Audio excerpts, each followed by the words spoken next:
সংগ্রামী উপস্থিতি, কমরেড রাশেদ খান মিলনের ৮৩তম জন্মবার্ষিকীতে আজকের এই আয়োজনে যারা উপস্থিত হয়েছেন সকলকে শহীদ রিমু রূপম জাবিল সহ অসংখ্য শহীদের রক্তে ভেজা সংগঠন বাংলাদেশ ছাত্রমোর্চার পক্ষ থেকে জানাই বিপ্লবী শুভেচ্ছা অভিনন্দন। সংগ্রামী বন্ধুগণ, কমরেড রাশেদ খান মিলন বাংলাদেশের রাজনীতির এক অপরিহার্য নাম, দেশের বাম প্রগতিশীল আন্দোলনের অবিচ্ছেদ্য অংশ। একটি উদার রাজনৈতিক উঠতি মধ্যবিত্ত পরিবারের রাজনৈতিক সংস্কৃতিতে তার শৈশব ও কৈশোর গঠিত হয়। যৌবন আর তারুণ্যের বিপুল শৌর্যে কমরেড মিলন লড়েছেন পাকিস্তানি স্বৈর শাসকের বিরুদ্ধে, মহান মুক্তিযুদ্ধে অংশ নিয়েছেন সমাজতান্ত্রিক রাষ্ট্র বিনির্মাণের স্বপ্ন নিয়ে। স্বাধীনতা উত্তরকালে বৈষম্যহীন বাংলাদেশ গঠনের যে প্রতিকূল রাজনৈতিক সংগ্রাম, সেই সংগ্রামে তিনি নিরলস যাত্রী হিসাবে সংগ্রাম চালিয়ে যাচ্ছেন। ৮০ অতিক্রান্ত জীবনযাত্রায় মিলনের প্রধান পরিচয় তিনি একজন রাজনৈতিক কর্মী। আন্দোলন, সংগ্রাম, সংগঠন, সমাজ, দেশ, মানুষ তার জীবনের মূল স্রোতধারা। শ্রেণীহীন সমাজের স্বপ্ন আর মানুষের প্রতি ভালোবাসা মিলনের আন্দোলনের উৎস। সংগ্রামের সাহস আর সাংগঠনিক নেতৃত্বের উৎসাহ, রাজনৈতিক কঙ্কর পথে অবিরাম পরিশ্রম আর ত্যাগে তিনি অনুকরণীয় কর্মী, মেধার প্রজ্ঞায় অনুসরণীয় নেতা। বিশ্ববিদ্যালয়ে বহিষ্কারাদেশ, সামরিক আদালতে দণ্ড, কারাগারে অন্ধকার প্রকোষ্ঠ, রাষ্ট্রীয় নিপীড়ন, পলাতক জীবন বা আততায়ীর গুলি, কোনো কিছুই কমরেড মিলনকে রুখে দিতে পারেনি। পূর্ব পাকিস্তান ছাত্র ইউনিয়নের সভাপতি, ডাকসুর ভিপি, বাংলাদেশ ওয়ার্কার্স পার্টির সভাপতি, সংসদ সদস্য, মন্ত্রী, এই সকল আলংকারিক পদ ছাপিয়ে মিলন শুধুই একজন রাজনৈতিক। ৬২, ৬৬, ৬৯, ৭০, ৭১, ৯০ প্রত্যেকটি ইতিহাসের যে অধ্যায়, সে অধ্যায় কমরেড মিলনের নাম স্বর্ণাক্ষরে লেখা থাকবে। ২০২৪-এর অভ্যুত্থানে দুর্নীতি ও বৈষম্যের বিরুদ্ধে মানুষের যে আবেগ, সেই আবেগকে কাজে লাগিয়ে স্বাধীনতা বিরোধী শক্তি এবং সাম্রাজ্যবাদী শক্তি মানুষকে বিপদগামী করে তারা হঠাৎ করেই রাষ্ট্র ক্ষমতার পাদপৃষ্ঠে চলে আসে। এইরকম একটি পরিস্থিতিতে ব্যর্থ ইউনূস সরকার সম্পূর্ণ রাজনৈতিক প্রতিহিংসার বর্ষবর্তী হয়ে ২০২৪ সালের ২২শে আগস্ট কমরেড রাশেদ খান মিলনকে গ্রেপ্তার করে। ১৯৪৩ সালের ১৮ই মে পিতা আব্দুল জব্বার খান কর্মস্থল ফরিদপুরে বরিশালের ঐতিহাসিক খান পরিবারে কমরেড রাশেদ খান মিলন জন্মগ্রহণ করেন। ১৯৫২ সালে যশোর জিলা স্কুলে অধ্যয়নরত অবস্থায় তিনি সর্বপ্রথম রাষ্ট্রভাষা বাংলা চাই এই স্লোগানের মধ্য দিয়ে তিনি তার রাজনৈতিক পথ চলা শুরু হয়। ১৯৫৪ সালে যখন তিনি ময়মনসিংহ জিলা স্কুলের ছাত্র, তখন বামপন্থী রাজনীতিতে তার হাতেখড়ি।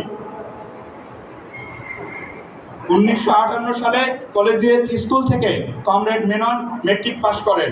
ওই বছরই তিনি ঢাকা বিশ্ববিদ্যালয়ে ইন্টারমিডিয়েটে ভর্তি হন।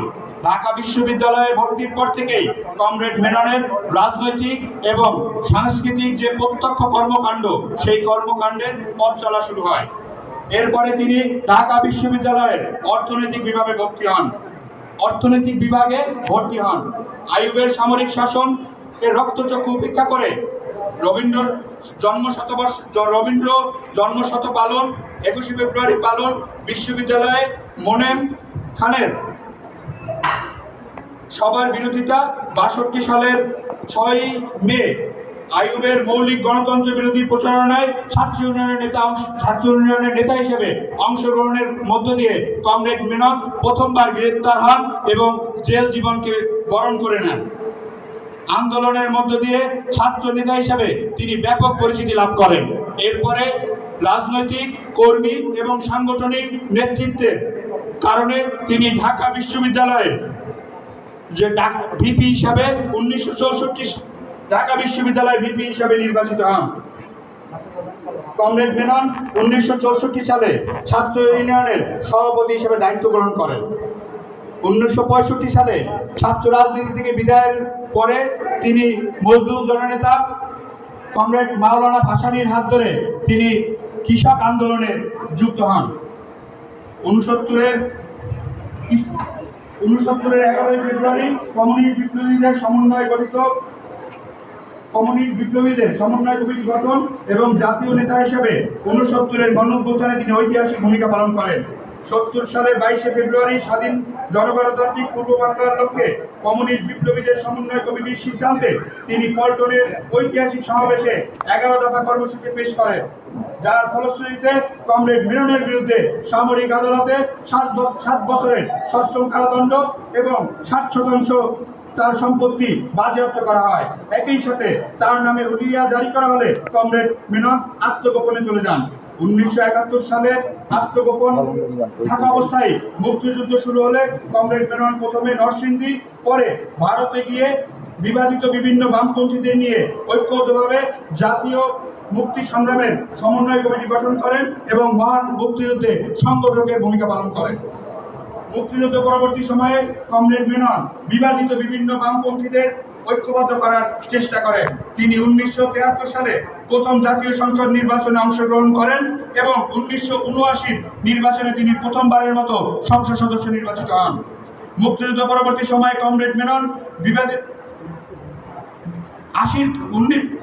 মুক্তিযুদ্ধ পরবর্তীকালীন সময়ে 75-এর পট পরিবর্তনের পরবর্তীতে তিনি 80-র দশকে সম্পূর্ণ সময় জুড়ে বামপন্থীদের নিয়ে গঠিত 5 দলীয় জোটের মাধ্যমে তিনি এরশাদ বিরোধী আন্দোলনের নেতৃত্বের ভূমিকায় থাকেন।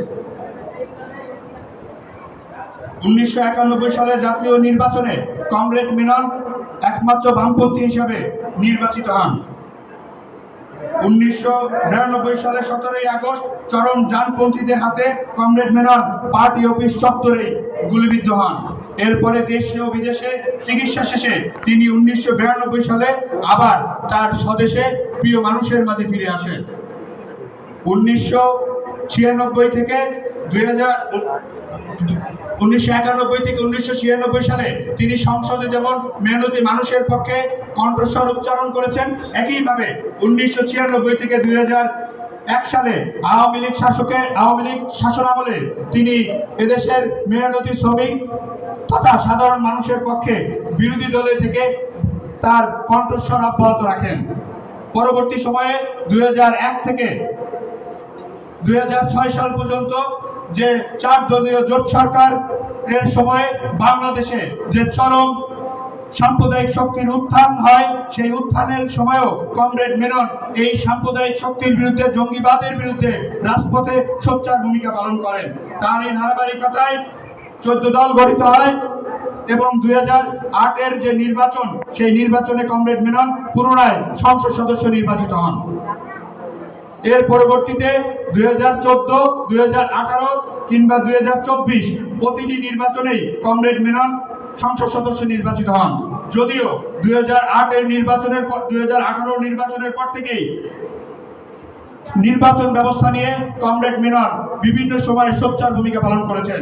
শুধু তাই নয়, 2008 থেকে 2024 তিনি জাতীয় সংসদে বারবার শাসক শ্রেণীর যে দুর্নীতি, যে অনিয়ম, যে শোষণ, তার বিরুদ্ধে তিনি কথা বলে গেছেন।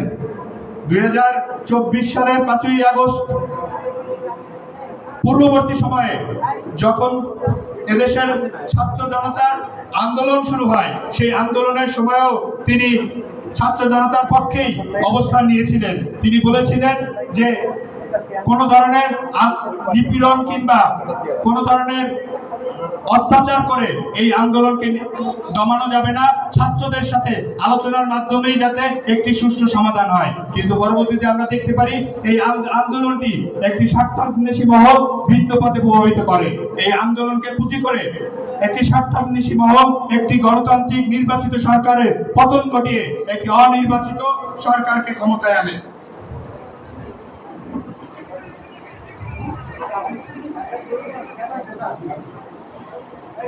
সংগ্রামী বন্ধুগণ, 24 সালের 5ই আগস্ট সরকারের পতন হলে ইউনূস সরকার সম্পূর্ণ হিংসার বশবর্তী হয়ে কমরেড রাশেদ খান মেননকে তাদের অন্যতম প্রধান প্রতিপক্ষ মনে করেই তাকে কারাগারের অন্ধকার প্রকোষ্ঠে বন্দী করে। আমরা মনে করি 2026 সালের 12ই ফেব্রুয়ারি নির্বাচনের মধ্য দিয়ে যে গণতান্ত্রিক সরকার রাষ্ট্র ক্ষমতায় আসীন হয়েছে, সেই সরকারের কাছে আমাদের প্রত্যাশা থাকবে যে কমরেড মেননকে অনতি বিলম্বে মুক্তি দিয়ে জনতার মেননকে জনতার মাঝে ফিরিয়ে আনবেন। কমরেড মেননের রাজনৈতিক যে বর্ণাঢ্য জীবন সেইটি ব্যাপক এবং বিস্তৃত। আমরা খুব সংক্ষেপে, খুব অল্প পরিসরে এখানে তুলে এনেছি। আমরা এই আলোচনা পর্ব খুব বেশি বিস্তৃত করব না। আমাদের কমরেড মেননের দীর্ঘদিনের পথ চলার দুইজন সাথী এখানে আছেন, তারা কমরেড মেননের কথা আপনাদের মাঝে তুলে ধরবেন। তাই আমরা কমরেড মেননের রাজনৈতিক যে পথ চলা সেইটিকে খুব সংক্ষেপে তুলে এনেছি। আমরা মনে করি এই নির্বাচিত সরকারের বোধোদয় হবে কমরেড মেননকে অনতি বিলম্বে মুক্তি দিয়ে জনতার মেননকে জনতার মাঝে ফিরিয়ে আনবেন। এই প্রত্যাশা ব্যক্ত করে আমি আমার বক্তব্য শেষ করছি। বিপ্লব এবং বিপ্লবী চিরঞ্জীব।